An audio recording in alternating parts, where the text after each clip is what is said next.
বিচারের নামে প্রহসন হয়েছে এবং অনেক নির্দোষ ব্যক্তিকে আপনার রাজনৈতিক কারণে এখানে ছাপানো হয়েছে। জিয়া এরশাদ সেনা ছাউনি থেকে দল করেছে।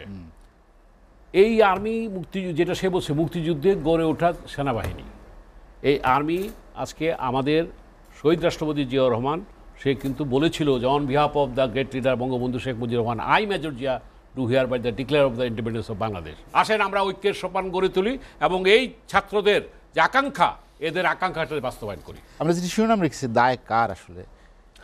হ্যাঁ, আমি এখানে বলবো খুব সুন্দরভাবে কর্নেল সাহেব খোয়েম ভাই আলোচনা করছেন। আমি যা সাপ্লিমেন্ট করতে চাই এইভাবে যে বিচারটা এটা করেছে বিগত সরকার, বিচারের পানি নিভৃতে কেটেছে, বিচারের নামে প্রহসন হয়েছে এবং অনেক নির্দোষ ব্যক্তিকে আপনার রাজনৈতিক কারণে এখানে ছাপানো হয়েছে। আমি এখানে যদিও সে খোয়েম ভাইয়ের দল করে, আমি একজনের নাম বলতে চাই, নাসির উদ্দিন পিন্টু।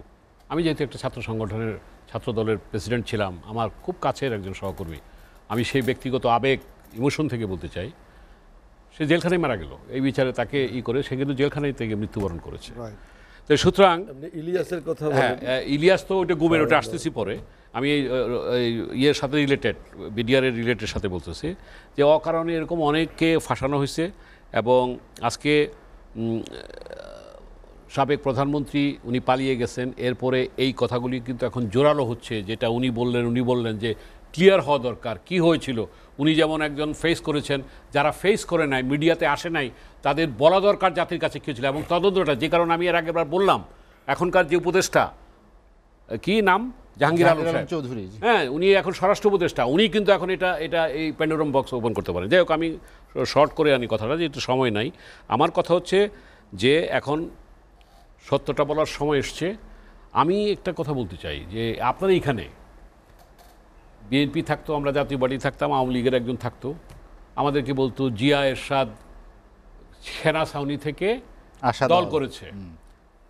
এই আর্মি যেটা সে বলছে মুক্তিযুদ্ধে গড়ে ওঠা সেনাবাহিনী, এই আর্মি আজকে আমাদের শহীদ রাষ্ট্রপতি জিয়াউর রহমান সে কিন্তু বলেছিল যে on behalf of the great leader Bangabandhu Sheikh Mujibur Rahman I major Zia do hereby the declare of the independence of Bangladesh. এই স্বীকৃতিটা তারা দেয়নি। আচ্ছা, উনি 7ই নভেম্বরের সিপাহী জনতার বিপ্লবের মধ্য দিয়ে উনি এসে করেছেন এবং যখন রাজনীতি করছেন উর্দিটা পোশাক ছেড়ে দিয়েছেন, সেখানে ডিজিএফকে ব্যবহার করা হয়েছে কি হয়েছে, কিন্তু উনি দেশে করছেন, পাকিস্তানি আর্মি ছিল না কিংবা ইন্ডিয়ার কোনো সহযোগিতা করে নাই।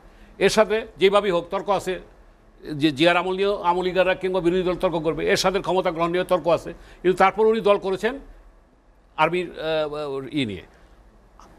বিগত সরকার শেখ হাসিনা কী করছে, আয়নাঘর করছে ডিজিএফকে ব্যবহার করে, সেখানে ইলিয়াসের মতো লোককে গুম করা হয়েছে।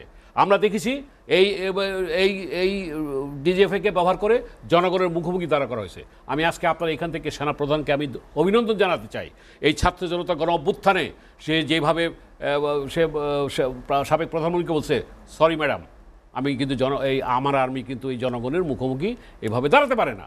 এই যে সাহস করে কথা, হোয়ারাস লোকমুখে শুনি উনি প্রধানমন্ত্রীর আত্মীয় ছিলেন, কিন্তু উনি জনগণের পক্ষে অবস্থান নিয়েছেন এটার জন্য। এবং সে কিন্তু দেখেন কত ঠান্ডা মাথায় পরিস্থিতিকে ট্যাকেল করে এনে এই যে ছাত্রদের সাথে বসছেন, বিভিন্ন রাজনৈতিক দলের সাথে বসছেন এবং রাষ্ট্রপতির সাথে বসে আজকে একটা সরকার গঠিত হয়েছে। আমি শেষে এইটুকু বলবো যে এই সরকার তার সামনের দিকে এগিয়ে যাক, আমরা সহযোগিতা করতে চাই, কারণ না হলে দেশটা আমাদের যদি হবে।